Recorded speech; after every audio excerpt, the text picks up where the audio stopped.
ეს საერთოდ არაფერი არ ფინანსდება. მიუხედავად იმისა, რომ სახელმწიფო არის საქმის კურსში, მიდიხარ, რომ იმიტომ რომ შფოთავგან ის რომ პრობლემა უბრალოდ შფოთავ და შენი თავი რომ დაიმშვიდო, არ გაინტერესებს ეს არის ფასიანი ვიზიტი, უფასო ვიზიტი, ვერ ჩაჯდები რა ვიზიტში. ფიზიკურად შეუძლებელია. ვიზიტი რა ჯდება დაახლოებით? ერთი ვიზიტი. დაახლოებით საშუალოდ ალბათ კლინიკების მიხედვით განსხვავებულია, მაგრამ მე ან გინეკოლოგთან რომ გამოვირიცხოთ ეხოსკოპია, დაახლოებით 100 ლარი. ყველა ხო ვერ წავა უცებ გერმანიაში უდიდესი ფუფუნებაა. დღეს ბავშვის გაჩენა კარგი ჯანმრთელობის დაზღვევა არის გარანტი, რომ შენი ორსულობა იქნება 7. ნერვების ხარჯი, ორსულების, აი მართლა დამსაქმებელი და ორსული დღეს. აი არ ვიცი რამდენად ხართ დაკორებული, რამდენხელა სტრესის და ნერვების ფონზე უწევთ ორსულ ადამიანებს დღეს მუშაობა, ხელს არავინ გიწყობს ამ კუთხით. ყველას უნდა რომ მისი საქმე გააკეთო და ყოველთვის მინდა ხოლმე დამსაქმებელს ვკითხო, რომ აი შენი შვილი რომ იყოს, ასე არ ბენინებდი ამ ხელოვნებით, თუ არა, მაშინ სხვის შვილს რატომ არ იცემ ამ დონეზე პატივს, რა თქმა უნდა, დეგრეტული შუებულება არავის სიამოვნებს.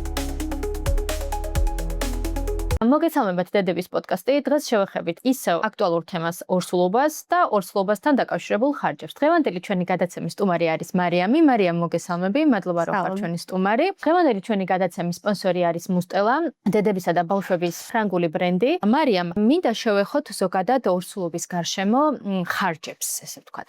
თითქოს ყველაფერი უნდა იყოს, ესე ვთქვათ, უფასო, მარტივი, მაგრამ ესე მარტივი არ არის. რა ხარჯებთან არის დაახლოებით დაკავშირებული ორსულობის პერიოდი და თუნდაც ორსულობის შემდგომი პერიოდი. რეალურად უფასო ხო არაფერი არ არის, მით უმეტეს ორსულობა და თუ განვიხილავთ იმას, რომ ბიუჯეტურად გავიაროთ ეს პერიოდი, არის შესაძლებელი რა თქმა უნდა, თუ მხოლოდ იმ 8 ვიზიტს გამოვიყენებთ, რაც სახელმწიფოსგან არის დაფინანსებული. თუმცა, არ ვიცი, ჩემთვის ეს არის მეორე ორსულობა და ეს 8 ვიზიტი არის სრულად არ არის საკმარისი ყოველ შემთხვევაში ჩემთვის და ზუსტად ვიცი რომ ძალიან ბევრი ორსულისთვის, იმიტომ რომ ბევრი გაუთვალისწინებელი რაღაც ჩნდება, მათ შორის არის იქ ხანდახან არის რომ აღრიცხვაზე ხარ ერთ კლინიკაში, მაგრამ არის კვირები, როდესაც აუცილებელია ექსპერტის ჩართულობა ეხოსკოპიის მიმართულებით და ეს ექსპერტი ეხოსკოპისტი და ეს კლინიკა, სადაც აღრიცხვაზე ხარ, არ ემთხვევა ერთმანეთს, ანუ სხვადასხვა კლინიკა, ანუ შეიძლება მე-12 კვირაზე წახვიდე იმ კლინიკაში, სადაც ხარ აღრიცხვაზე და სიტყვაზე ნებისმიერ ეხოსკოპის ჩამოწმებინა, მაგრამ მაინც, როდესაც კისრის ნაოწია პირველ ანატომიურ დათვალიერებაზე არის საუბარი და გჭირდება ექსპერტის შეფასება, ამ დროს უნდა წახვიდე სხვა კლინიკაში და ეს უკვე დამატებითი ხარჯია. ასევე ბევრი გაუთვალისწინებელი.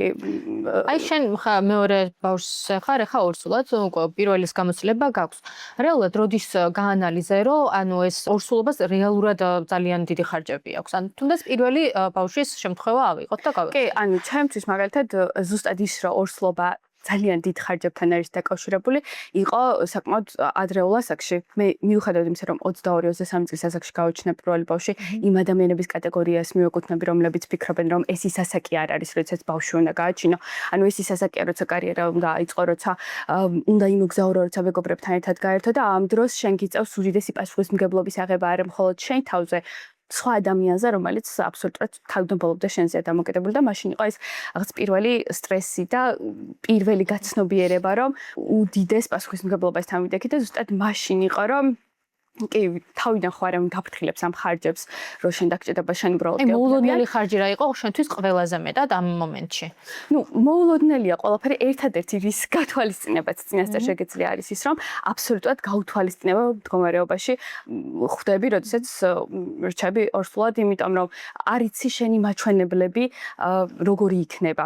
ასევე ძალიან საინტერესო საკითხი არის სხვა შორის, რომელიც არაერთხელ გავაჟღერე მეც ჩემს გვერდზე. ხო, ვიცით რომ ფინანსდება სახელმწიფოსგან ეს 8 სხვადასხვა ვიზიტი სხვადასხვა კვირაში. ვიცით რომ ანალიზები ფინანსდება, მაგრამ ანუ საქართველოში მოსახლეობის ნახევარზე მეტს აქვს ფარისებრი ჯირკვლის პრობლემა. ეს არის ორსულობაში ყოველთვიურად საკონტროლო ამბავი. ფიქრობ, რომ ხა სტატისტიკაზე მათემატიკურად რა თქმა უნდა არ მაქვს დათვლილი, მაგრამ ყოველ ორსულს უწევს ყოველთვიურად ენდოკრინოლოგის ჩართულობა. ანუ ენდოკრინოლოგის ჩართულობა ნიშნავს იმას, რომ ვიზიტი აუცილებელია, ეხოსკოპია ყელზე აუცილებელი არის, TSH-ის კონტროლი და ეს საერთოდ არაფერი არ ფინანსდება. მიუხედავად იმისა, რომ სახელმწიფო არის საქმის კურსში, რომ ჩვენ საზოგადოებას გვაქვს ეს პრობლემა მასიურად, ეს რომ ასე არ იყოს, რა თქმა უნდა, წამალი, რომელიც აკონტროლებს ამ ჩვენს ჰორმონს, არ იქნებოდა სუბსიდირებული სახელმწიფოს მიერ, ანუ წამალი სუბსიდირებულია, მაგრამ კვლევები არც ერთი კვლევა არ ფინანსდება და ეს კვლევა არის ყოველთვიური, იმიტომ რომ იდეაში ეს ჰორმონი არის პასუხისმგებელი ნაყოფის ნერვულ განვითარებაზე, ანუ ზოგადად მის მდგომარეობაზე და ჩათვალეთ 90 ლარი მინიმუმ ვიზიტი, ამას დამატებული კიდე 100 ლარი. ეხოსკოპია კიდევ დამატებული. ანალიზები 90 ლარი მინიმუმს ვამბობ. აი, რომ გამოვრიცხოთ ის 8 ვიზიტი, რასაც შენ გულისხმობ. რამდენად ხშირად გიწევს კიდე ამ 8 ვიზიტის გარდა ექიმთან? ეს ახლა თან ინდივიდუალური ამბავია. არის დედები, რომლებსაც მით უმეტეს პირველი ორსულობა, როდესაც არის, ახლა მე ბევრად უფრო მშვიდად ვარ, ვიდრე პირველ ორსულობაზე, მაგრამ არის შემთხვევები, როდესაც ბავშვი არ ინძრევა მიდიხარ, რომ იმიტომ რომ შფოთავგან ის პრობლემა უბრალოდ შფოთავ და შენი თავი რომ დაიმშვიდო, არ გაინტერესებს ეს არის ფასიანი ვიზიტი, უფასო ვიზიტი, მიდიხარ ამოძობ. არის ხან რომ ძალიან აქტიურია და არ გინდა რომ რაღაცა გამოგცეს, მით უმეტეს როდესაც ახალ ბედა დედა ხარ. და რა თქმა უნდა განიცდი ყველაფერს. არის ხან რომ რაღაცა მაჩვენებელი რკინა იქნება თუ ფერიტინი იქნება, რაღაცა ძალიან გავარდნილია და სულ მუდმივად გიწევს კონტროლი. ვერ ჩაჯდები 8 ვიზიტში. ფიზიკურად შეუძლებელია რომ ამ 8 ვიზიტში ჩაჯდე. მე დამატებითი ვიზიტი რა ჯდება დაახლოებით? ერთი ვიზიტი. დაახლოებით საშუალოდ ალბათ კლინიკების მიხედვით განსხვავებულია, მაგრამ მე ან გინეკოლოგთან რომ გამოვირიცხოთ ეხოსკოპია, დაახლოებით 100 ლარი დაახლოებით ესე ჩდება პლუს მინუს, რა თქმა უნდა, ხა ყველა კლინიკას თავისი ტარიფი აქვს. ამას პლუს 100 ლარი ეხოსკოპია, ანალიზები რაღაცები კი ფინანსდება, მაგრამ რაღაცები არ ფინანსდება, მაგალითად, ჩემ შემთხვევაში, რადგან გენეტიკურ ანალიზს აკეთებენ დასაწყისშივე, თუ არის დიაბეტი, გენეტიკაში ასევე კიბო კიდევ სხვა ტესტები ტარდება, რაც არ ფინანსდება სახელმწიფოს. ანუ სახელმწიფოსგან ფინანსდება ძალიან მიზერია, სისხლის საერთო ანალიზი, მარტივი ანალიზები, ხო, ის რომ რაღაცა სიღრმისეულად რაღაც კვლევა ჩატარდეს, ეს უკვე არის უშუალოდ დედის და პაციენტის აი, შენ ახსენე ანალიზები, ну, დაახლოებით მივხვდით რა ანალიზების გაკეთება არის საჭირო და აი, მინდა ვიტამინების საკითხსაც შევეხო. რამდენად ავალდებულოა და რამდენად ხშირად არის საჭირო ორსულობის პერიოდში ვიტამინების მიღება? აი ვიტამინებზე მაქვს ძალიან ესეთი საინტერესო ისტორია. როდესაც პირველად დავრჩი ორსულად, მაშინ როგორც გითხარით, ვიყავი 22-23 წლის და მაშინ ექიმმა დამინიშნა, არის ესეთი ვიტამინების კომპლექსი ფემიბიონი, რომელიც საქართველოში არ იშოვება, არის ცოტათი ხელმიუწვდომელი. ეს ძალიან საინტერესოა, ბოდიში გაგაწყვეტე, მაგრამ ანუ პრეპარატი, რომელიც საქართველოში არ იშოვება. რატო უნდა დანიშნოს ექიმმა პირადად? აი ხა მოგიყვებით ისტორიას, მე პირადად რაც გადამხდა. პირველი ორსულობა იყო 23 წლის ვარ და ექიმი მეუბნება, რომ ან ეს წამალი დალია და თუ ვერ იშოვება, საკმაოდ არ არის ბიუჯეტური წამალი, ძვირადღირებული წამალი არის და იშოვება მხოლოდ საზღვარგარეთ. ну, არ ვიცი, ალბათ საქართველოში ვიღაცას შემოქვს, მაგრამ ესე აფთიაქში შეხვიდე და იყიდო ეს წამალი გამორიცხულია. და ну, ექიმი მინიშნავს, რომ ან ეს წამალი უნდა დალიო, ან თუ ვერ იშოვი, ну, ეს წამალი ძალიან კარგია, მაგრამ თუ ვერ იშოვი, შეგიძლია დალიო ფოლიუმის ჯავა. ფსიქოლოგიურად მაინც რაღაცნაირად მუშაობენ და მოქმედებენ, რომ აი პირობითად ის, ანუ შენ ხო ფიქრობ ეგრე? რა თქმა უნდა, მთელი ორსულობა, აბსოლუტურად ყველა ორსული იფიქრებს, რომ რაღაცა დავაკელი, იმიტომ რომ სიტყვაზე მე არ მქონდა მაგის ფული, რომ ეს წამალი მიყიდა და მუდმივად სტრესში ხარ, ისედაც ხომ სტრესში ხარ, არეული ჰორმონების მოსი და კიდევ იმას ამბობ, რომ ეს წამალი ვერ ვიშოვე, ვერ ჩავავდე ყველა ხო ვერ წავა უცებ გერმანიაში და ვერ ჩამოიტანს ამ წამალს და ну მაშინ თან აი ეს წამალი ნიშნება ორსულობამდეც. ну რა თქმა უნდა, ხა ჩემთვის დაუგეგმავი იყო, ორსულობამდე ვერ დავლიო, პირველ ტრიმესტრში ვერ ფიზიკურად ვერ ამ წამალს ვერ ჩამოვიტადი, ვერ გავაჩენდი და მეორე ტრიმესტრის ბოლოსკენ სადღაც დავიწყე ამის დალევა და ну მაინც მქონდა სულ ეს შეგრძნება, რომ ბავშვს რაღაცა დავაკელი. და შემდეგ იყო რა მეორე ორსულობა როდესაც დადგა ეხა ჩემმა ექიმმა, სხვა ექიმი არის. პირველ ორსულობაზე რომ ექიმი მყავდა, მათ რა თქმა უნდა ის აღარ არის და ეხლა როდესაც მე უსაყვარლეს მაკა ჩიქოვანთან იდაპირ დამინიშნა ფოლიუმის მჟავა და მაშინ მაკას უთხარი, რომ მაკა თუ შეგიძლია მეთქი დამინიშნე ფემიბიონი, იმიტომ რომ მაქვს მაგის საშუალება, რომ ვიყიდო ფემიბიონი და ჩამოვიტანო და მაკამ მითხრა ეს რაღაცა, რომ კი ბატონო, ხა რა თქმა უნდა, ხა ფემიბიონი ძალიან მაგარი წამალიაო, მაგრამ თან ისე შევხედე, რომ რატო შენ თვითონ არ მითხარი თქო რა. და ზუსტად მან მითხრა, რომ საქართველოში არ აქვს ყველას მაგის საშუალება და მე ისედაც რო სტრესში ადამიანი არ ჩავაყენებ მაგ მდგომარეობაში, რომ იდარდოს მაგაზე და ანუ ამას ანერვულოს არ გავუხდიო, მithumეტ არაფერს ისეთი სხვაობას არ იძლევა ფემიბიონით და ვოლიუმის, რა თქმა უნდა, ერთი და იგივე არ არის, მაგრამ რაღაც თანაცვლებას მაინც აკეთებს. ხო, ეს უფრო დედისთვის არის, რომ რკინა, ის რაღაცები რაც გვაკლდება ორსულობის პერიოდში, აი იმის აღდგენას ახდენს, ნუ აი კომპლექსია ძალიან კარგი ეს წამალი მოკლედ და მაშინ მივხვდი, რომ რამდენად სწორია ექიმის დამოკიდებულება ორსული ადამიანის მიმართ, რომელიც ისედაც სტრესშია და ისედაც უშფოთავს ამ ნაყოფზე და თავის თავზე და კიდე დამატებით არ გაუჩენ სადარდებელს რა და ძალიან საინტერესო თემა, ამ თემის გარცობა აუცილებლად გვექნება და შეგვეძლება რომ კიდე მეტად განვარცოთ. მე უბრალოდ მინდა დავუბრუნდე ზოგადად ბავშვის, ესე ვთქვათ, გაჩენამდე ხარჯებს. დაახლოებით საშუალოდ რა ხარჯი არის, რა ხარჯით იწყება მომზადება ბავშვისთვის, აი როცა ელოდები უკვე. ნუ იდეაში ბავშვის დაგეგმვამდე იწყება ეს ხარჯი. ძალიან კარგია, ვინც გეგმავს მე მივესალმები ამ ამბავს, როდესაც ყველმა იცის როდის რა და რანაირად უნდა და ნუ ხარჯი იწყება მაქედან ზუსტად, რომ იწყება ქალის ორგანიზმის მომზადება ამ მდგომარეობისთვის. ხარჯი იწყება მაქედან. თუნდაც აი ამ ვიტამინების კომპლექსი, ეს არ არის მართლა ისეთი ბიუჯეტური, ეს არის რაღაც 500 ევრო მაქვს, თუმცა 6 თვე წარმოვიდგინეთ ორსულობის დადგომამდე, შემდეგ უკვე მთელი ორსულობა და ორსულობის შემდეგ უკვე ლაქტაციის პერიოდი, ეს მთლიანი კომპლექსი უნდა დალიო ამ წამლის და ეს არ არის ბიუჯეტური. ანუ იმას იქეთ მივდივარ, რომ მარტო წამლის ღირებულება საკმაოდ დიდი ხარჯია. შემდეგ უკვე სხვა დანარჩენი რა თქმა უნდა, ექიმთან ვიზიტი, ხო და ასე შემდეგ ძალიან ბევრი თემა არის. ბავშვისთვის მომზადება ძალიან ბევრი რაღაც სჭირდება ბავშვზე. მე სულ ხუმრობ ხოლმე, მაგრამ ხუმრობაც, ნუ სიმართლის მარცვალი რა თქმა უნდა არის უდიდესი ფუფუნებაა დღეს ბავშვის გაჩენა და მაგიტომ ამბობ, რომ ნუ აი ესეთ პატარა ასაკში, როდესაც მე გადავდგინა ბიჭი, ისეთ დაუგეგმავი და მოულოდნელი იყო ჩვენთვისაც. არ არის რეკომენდირებული, იმიტომ რომ დღეს უკვე როცა 30 წლის ვარ და მეორე ორსულობა დადგა, ხვდები რამდენად განსხვავებულია ვითარება იმ ასაკში, რამდენად სხვადასხვა დედა ვარ იმ ასაკში და დღეს უკვე ზუსტად ვიცი რას უნდა ველოდო, როგორ ან მომზადებული ვარ ფსიქოლოგიურად, მენტალურად, ფიზიკურად, ყველაფერი ვიცი, ანუ ეს რა თქმა უნდა გამოცდილებამაც მოიტანა, მაგრამ დღეს რა თქმა უნდა ხარჯების მხრივაც რა თქმა უნდა რაღაც გაუთვალისწინებელი ხარჯი, რომელიც აი პირობითად ასარც დაგჭირდებოდა, მაგრამ ხარჯი გაიყია, თუ გახსენდება ეგეთი რამე. თუნდაც პირველ ორსულობაში, ანუ არ ჭირდებოდა უბრალოდ მაინც გააკეთე. ისეთი არ ვიცი ხა რამდენად გავცემ ამ კითხვის პასუხს, მაგრამ ბევრი ასეთი ხარჯია, რომელიც არ იყო დაგეგმილი და გაუთვალისწინე ჯანმრთელობის კუთხითაც.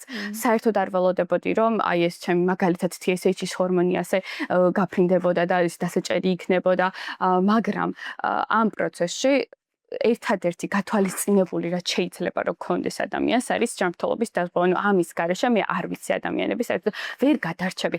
დღეს იდეაში ყველაფერზე ფასი იზრდება მით უმეტეს ჯანმრთელობაზე და ამ მომსახურებაზე და ამიტომ ყველას ვურჩევ ხოლმე პირველი უპირველესია ისო ჯანმრთელობის დაზღვევა. არა მხოლოდ დედის ბავშვი რო გაჩნდება, იმასაც ძალიან ბევრი კვლევა სჭირდება. ნუ შეფასება ექიმის ყოველთვიური, ორ თვეში ერთხელ მაინც ყველა ვარიანტში რა.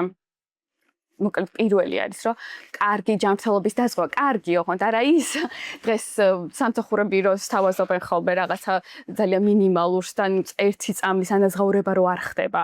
ანუ კარგი ჯანმრთელობის დაზღვევა არის გარანტი, რომ შენი ორსულობა იქნება 7, რამდენადაც შესაძლებელია რა თქმა უნდა. აი რა არის ის ხარჯი, მაგალითად, რაზეც აი საერთოდ არავინ არ საუბრობს. აი ყველაზე მეტად ესე თქვა. ეგეთი ხარჯი, აი ოდნავ ცოტა სხვა კუთხით რო წავიყვანოთ და მათემატიკას და რიცხვებს რომ თავი დავანებოთ. ნერვების ხარჯი, ორსულების, აი მართლა დამსაქმებელი და ორსული დღეს. აი არ ვიცი რამდენად ხართ დაკვირვებული, რამხელა სტრესის და ნერვების ფონზე უწევთ ორსულ ადამიანებს დღეს მუშაობა, თუნდაც მაგათად ყოველთვიურად ექიმთან ვიზიტი, ხანდახან თვეში ორჯერ, ხო? ანუ სურო ხვეწნა გიწევს, რომ 1-2 საათი გამათავისუფლე და ეს 2 საათიც რა თქმა უნდა, ვინც ერთხელ მაინც იყო ორსულად ზუსტად იცის 2 საათი მარტო შეიძლება რიგში იდგე და რამდენად ანუ ჩვენი ნერვების ხარჯზე გადადის ეს ყველაფერი. ხშირ შემთხვევაში დღესდღეობით ორსულს სულ წელს ბოლომდე იყოს მთელი ორსულობის პერიოდის სამსახურში. სამწუხაროდ ჩვენს გარშემო ყოველ შემთხვევაში ესეა. სამწუხაროდ ასეა. ყოველ კომპანიას ერთ ქვაფში ვერ მოვხარჩა, მაგრამ ვისთანაც მქონია შეხება, არავის უხარია შენი ორსულობა. კი, ხა ვითომ ყველას უხარია, მაგრამ ხელს არავინ გიწყობს ამ კუთხით. ყველას უნდა რომ მისი საქმე გააკეთო და ყოველთვის მინდა ხოლმე დამსაქმებელს ვკითხო, რა შენი შვილი რომ იყოს, ასე არ ბენინებდი ამ ხელამუცლით. თუ არა, მაშინ სხვის შვილს რატომ არ შეცემ ამ დონეზე პატივს, რომ მუცელში ნაყოფი უზის, ისედაც შფოთავს, ისედაც რაღაცა სტრესული ფონია არეული ჰორმონების ფონზე და კიდევ უმატებ ნერვიულობას, რომ ექიმთან რომ მიდის, ეკლებს ეზის, რომ მე როდის შევალ ექიმთან, როდის გამოვალ, რომ დროზე წავიდე და რაღაცნაირად თან საინტერესო თემა არის ეს ზოგადად საზოგადოების დამოკიდებულება, აი თუნდაც ტრანსპორტის დამოკიდებულება. არ ვიცი ხა შენ ტრანსპორტით სარგებლობ თუ არა. თუ ქონია შემთხვევა თუნდაც აი ტრანსპორტში ორსული, ზოგს აქვს ხოლმე რომ აი რაღაცა ადგილი არ დამითმეს, რაღაცა ხელი არ შემიწყოს, ну სამსახურის გარდა რა თქმა უნდა. მეც მსმენია მსგავსი, მე იდეაში რაღაც ისეთი აღნაგობა აქვს, რომ პირველ ორსულობაზეს და მეორეზეს ძალიან იშვიათად რომ შემატყონ. რა თქმა უნდა, არა მხოლოდ ორსულს უკეთებ ქალს უნდა დაუთმო ადგილი ტრანსპორტში. ეს კულტურა არ არსებობს და მე არ მქონია შემთხვევა, რომ ვიღაცა ადგეს და დამითმოს და ანუ არც მაქვს ხოლმე მსგავსი მოლოდინები.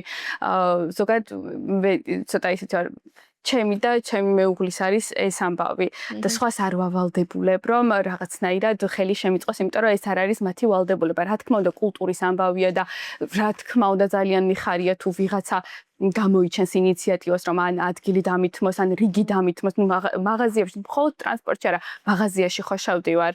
ხო შეიძლება მაგალითად ქონია შემთხვევა სტუმარი ყავდა ესეთი რომელიც აიძახდა რომ საერთოდ არ სიამოვნებდა ეგ მომენტი რა ანუ თვლიდა რომ აი რაღაცნაირად მე ყველაფერი შემიძლია რაღაცნაირად ესეთი დამოკიდებულება ქონდა რომ აი რაღაცა ეს ორსულობა არ არის რაღაც ავადმყოფობა არ არის აბსოლუტურად არ არის ავადმყოფობა მაგრამ უბრალოდ არა როგორც ორსულია როგორც გოგო ძალიან სასიამოვნოა ჩემთვის რომ არ ვიყო ორსულა ძალიან სასიამოვნოა როდესაც ვიღაცა გითმობს ადგილს და რიგს და ანუ ელემენტარულ პატივისცემას გამოხატავს თორე რა თქმა უნდა გოგონებს ყველაფერი შეგვიძლია ბავშვს ვაჩენთ და ან მეტი შეუძლებელი რაღა შეიძლება რომ გავაკეთოთ რადგან საინტერესო საკითხებს შევეხეთ ძალიან პრობლემურ საკითხებს მინდა რომ დეკრეტულ ოშვებულებასაც შევეხოთ რადგან ამ სამსახურის საკითხებზე ვსაუბრობთ ხშირ შემთხვევაში ანუ გამიგია როდესაც აი იმშობია რა და ერთ კვირაში, ორ კვირაში, თუნდაც ერთ თვეში უკვე სამსახურში დაბრუნებულა იმის შეშით, რომ აი რაღაცნაირად სამსახური არ დაკარგოს, ცალკე ბავშვის თემა, შენ თუ ქონიას ეს შემთხვევა, ან შენს გარშემო თუ არის ეგეთი ადამიანები, რომ მაგაზე რა თქმა უნდა, მეც სადღაც 18 წლიდან მუშაობ და პირველი ორსულობა როცა ესადგა, მაშინ დავდექი ზუსტად მაგ ფაქტის წინაშე, რომ სამთვიანი მქონდა და 3 თვის შემდეგ, ну აი არ ვიცი, ძიძას, არ ვიცი, ვისთვის უნდა მიმეცა ეს ბავშვი, მაშინ ძალიან კითხვის ნიშანი მქონდა და უნდა გავსულიყავი სამსახურში. ეს არის უდიდესი სტრესი, როგორც ბავშვისთვის, ასევე დედისთვის. თუმცა, ну, ჩემ შემთხვევაში, რა თქმა უნდა, ხა ჩემი მშობლები და ჩემი ძალიან დამეხმარა და ეს ზუსტად მაგიტომ ვამბობ, რომ ეს ის ასაკეროც კარიერა უნდა აკეთო, რომ ჩემთვის ის იყო, რომ აი გავსულიყავი მეკეთებინა, მაგრამ სულ მაგ შექნება, რომ ბავშვს დავაკელი რაღაცა, ვიცი რომ დავაკელი. ძალიან დიდხანს შემდეგ, არ ვიცი ეს მისი პროტესტი იყო თუ რაღაცა გამოხატულება იყო, მაგრამ ძალიან დიდხანს საუბარი არ დაიწყო ჩემთან. არის რაღაცები, რაც ერთი წელი ძალიან წმინდა პერიოდია. დედასა და შვილს შორის. დღეს მაგალითად, როდესაც აი მე დიდი ხანი არ გავაჩინე ბავშვი პირველი ორსულობის შემდეგ, იმიტომ რომ არ ვიყავი მზად. დღეს როდესაც დავრჩი ორსულად, მივედი დამსაქმებელთან და პირდაპირ ვთხარი, რომ მე არ მინდა აქ მუშაობა, იმიტომ რომ მე ვერ გთხოვ ყოველ ექიმთან ვიზიტზე, რომ გამათავისუფლო და შემდეგ მივედი. და როგორი პასუხი მიიღე?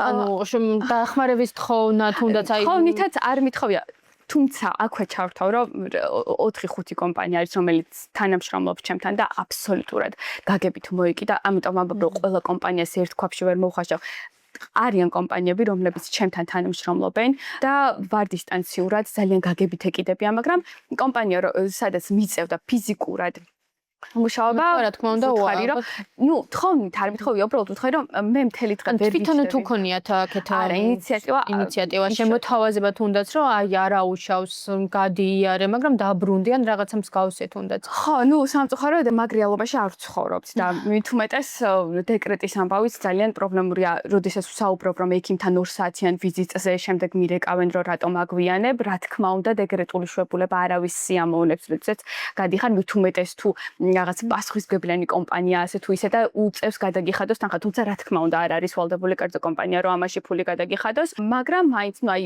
ადგილის შენერჩუნება მე თუმცა ვიცი გოგოები ნამდვილად ჩემი მეგობრები ვინც თუნდაც დეკრეტული აქვთ გაფორმებული მაგრამ სახლიდან მაინც მუშაობენ მთელი დეკრეტის განმავლობაში აი ეს არის ძალიან კომპანია არ აძლევს იმის საშუალებას რომ არ იმუშაოს ანუ იმიტომ რომ ყოველდღიური მიწერები დარეკვები მაინც ეს ჩართული არის ყველანაირად კი გეთანხმებით ძალიან ბევრი ნამდვილად ესეც ცუდი ფაქტის წინაშე ვდგავართ საქართველოში იმედია ამ ხრივ რაღაც შეიცვლება და არის სხვა ქვეყნებში აი ერთ-ერთი კონტენტი როდესაც გავაკეთე ამ თემას აი რა ღირს საქართველოში ოსტობა იქ ძალიან ბევრმა გოგომ დაწერა ემიგრანტმა მათ შორის რომლებმაც მიიღეს უკვე მოქალაქეობა გერმანიაში ესპანეთში რომ რამდენად განსხვავებულია რეალობა რომ აძლევენ თავისუფალ დროს თუ გინდა სახლიდან თუ გინდა სამსახურიდან შე როგორც გაგიხარდები თუ გინდა დღეს საერთოდ არ იმუშაო ძალიან ბევრი ხელშეწყობა აქვს მოკლედ ამ ადამიანებს და საქართველოში სამწუხაროდ ჯერ ძალიან შორს ვართ ამ ყველაფრისგან.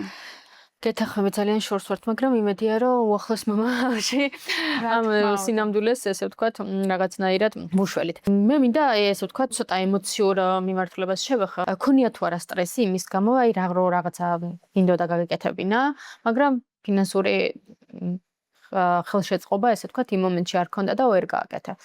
გულისხმობ ისევ და ისევ ანუ მშობიარობამდე და მშობიარობის შემდეგ ხარჯებს. ის როგორ არის აი მე ზოგადად შეიძლება ძალიან ცუდ რაღაცას ვამბობ, მაგრამ გონია რომ თუ ფინანსურად კარად არ გახარ მიწაზე შენც და შენი მეუღლეც ის ბავშვი ძალიან ცოდოა ამ სამყაროში ხათაშორის მაგაზე მინდა ჩაგეძიო ძალიან ამას წინათ რაღაც ჯგუფში ვარ დედების ჯგუფი არის და მოკლედ მთელი ამბები არის ამ ზუსტად ამ კითხვაზე ატყდა ერთი ამბავი რომ რაღაცა იკითხა ერთმა გოგომ რომ აი ხალხო მეორე მესამე შულსო ამ პირობებშიო ამ ფასებშიო როგორ აჩენთო და ნუ იქ ისეთი ამბავი ატყდა რომ აი ყველაფერს შეძლებ რომ მოინდომე თუმცა მე არ ვეთანხმები რომ ეგრე მარტივი არ არის რა თქმა უნდა ძალიან დიდ ხარჯებთან არის ყველაფერი დაკავშირებული აქ მხოლოდ ორსულობა არის პროგრამა მინიმუმი. გაჩენის შემდეგ იწყება მთავარი თავგადასავალი. ვერ მოაკლებ. იმ ბავშვს რომელიც იბადება აქვს უფლება რომ კონდეს ყველაფერი. არ ვამბობ რომ საუკეთესო სულ პროგრამა მინიმუმ რაოთ ეტალი სჭირდება, თავისი კუთხე სჭირდება, ოთახი სჭირდება, მოვლის პროდუქტები სჭირდება. ხანახან არის ხოლმე რომ ერთ საფენი რო შეიძენენ, ის ალერგიას აძლევს და სრულად უწევთ რომ ჩაანაცვლონ მეორედ. ეს ყველაფერი უდიდეს ხარჯებთან არის დაკავშირებული. ასევე საუბარი არის ლაქტაციაზე, რომ თითქოს უფასო არაფერი არ არის ყველაფერი დედის ფიზიკურ, მენტალურ ამბავზე გადადის მაგრამ თუნდაც იყოს ლაქტაცია კარგი ავიღოთ რომ უფასოა სიტყვაზე და არ გაქვს რძე ჩანაცვლება იმიტომ რომ ბავშვს რაღაცა უნდა აჭამა დამატებით გიწევს რომ საკვები შეიძინო ანუ თუ არ გაქვს ამის საშუალება მართლა არ ვიცი როგორ აკეთებენ ან უდიდეს მაგრამ დღეს საქართველოში მართლა ისეთი პირობები და ისეთი დრო დგას რომ ნამდვილად არ არის ისეთი სიტუაცია ან შობადობა ძალიან შემცირებულია ამ ზუსტად ამ პრობლემის გამო თუმცა ზოგადად ეს პრობლემა ანუ არ ხდება ისე რომ ანუ მცირდება ეს ყველაფერი პირიქით რატომღაც დღითით ხე უფრო იმატებს მაინც ახლა ამ პრობლემიდან გამომდინარე თუნდაც ერთი შვილი რომ რაღაცნაირად ესე თქვა მოვინდომოთ და ყავდეს რაღაცნაირად გონია არ გაგვიჭირდება უბრალოდ ხალის გადასაწყვეტია თავიდან ბოლომდე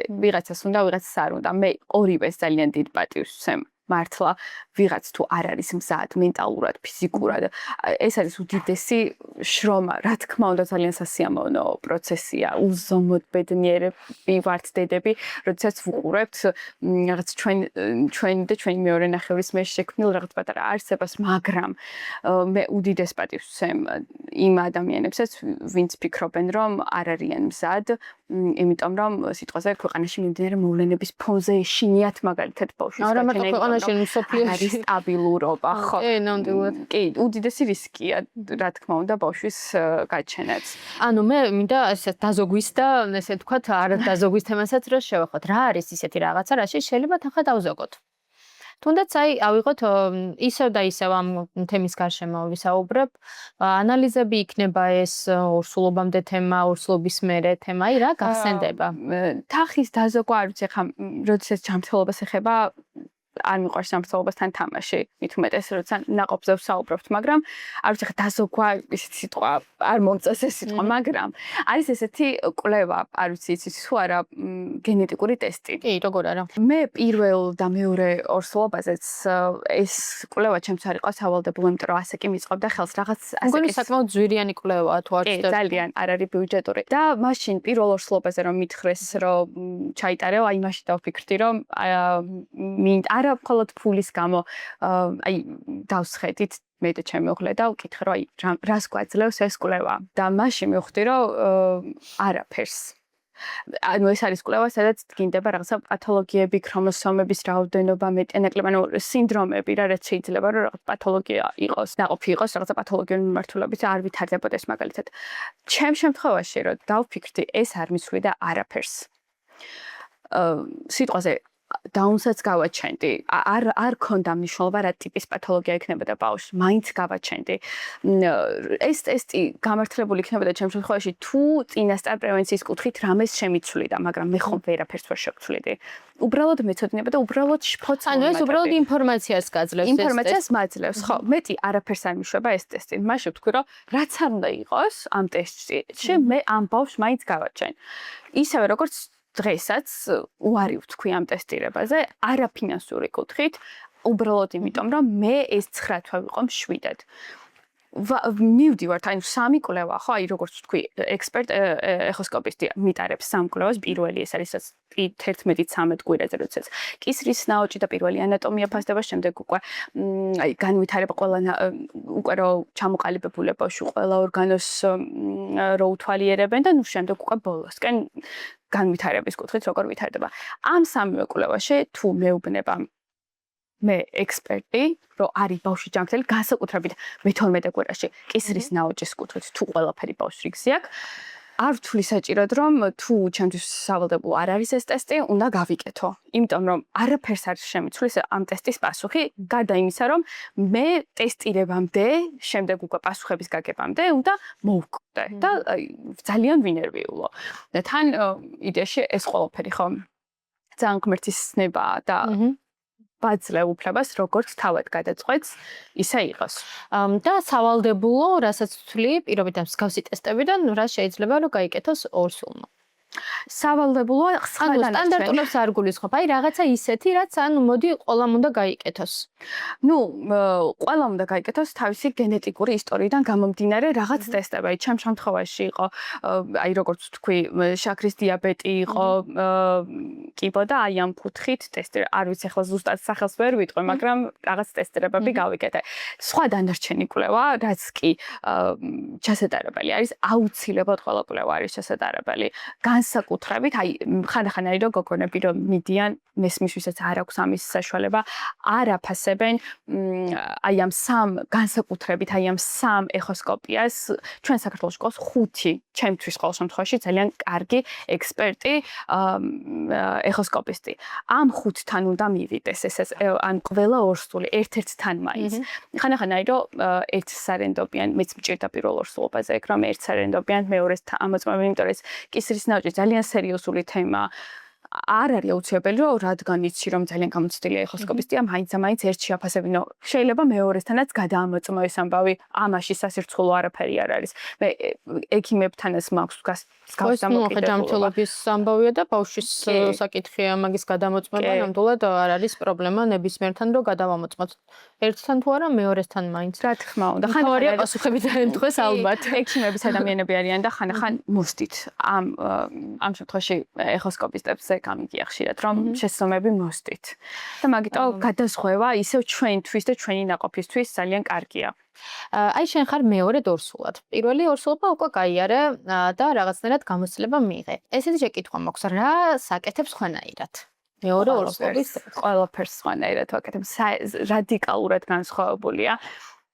პირველი და მეორე ორსულობა მაშინ ეს ტოქსიკოზის ამბავი პირველ ტრიმესტრში რაც გვაქვს მაშინ ვერ აღვიქვავდი თან ძალიან პატარა ასაკია 22-23 წლის ასაკი ვერ აღვიქვავდი ორსულობად მაშინ იყო მეგონა რომ უბრალოდ კვებითი ინტოქსიკაცია მქონდა იმიტომ რომ არაფრის უნარი არ მქონდა ამ პირველ ტრიმესტრში იმიტომ რომ ძალიან სულად ვიყავი დღეს უკვე ზუსტად ვიცი რომ ტოქსიკოზია და არც გადასხმებს ვიკეთებ არაფერს მსგავს არც მედიკამენტს ვიღებ იმიტომ რომ არ შველის ტოქსიკოს მედიკამენტი არ შველის ერთადერთი გარგრის შვილის ამ ყველაფერს და დღეს ბევრად უფრო მეტი ინფორმაცია მაქვს ამ ყველაფერზე ვიდრე მაშინ და ძალიან მიხარია რომ აი ამ ხელაშუალედი გავაკეთე იმიტომ რომ დღეს უფრო მეტად აღვიქო პირველ შულთან ძალიან ისეთი მეგობრული შეუძლებელია რომ მეგობრები არ ვიყოთ იმიტომ რომ მართლა ერთმანეთი გავზარდეთ და მეორესთან მგონია რომ უფრო დედა ვიქნები ვიდრე მეგობარი. შენ და შენმა მეუღლემ ძალიან გააზრებულად გადადგით ეს ნაბიჯი თუნდაც შვილის ყოლის პერიოდი, ორსულობის პერიოდი და შემდგომი პერიოდი და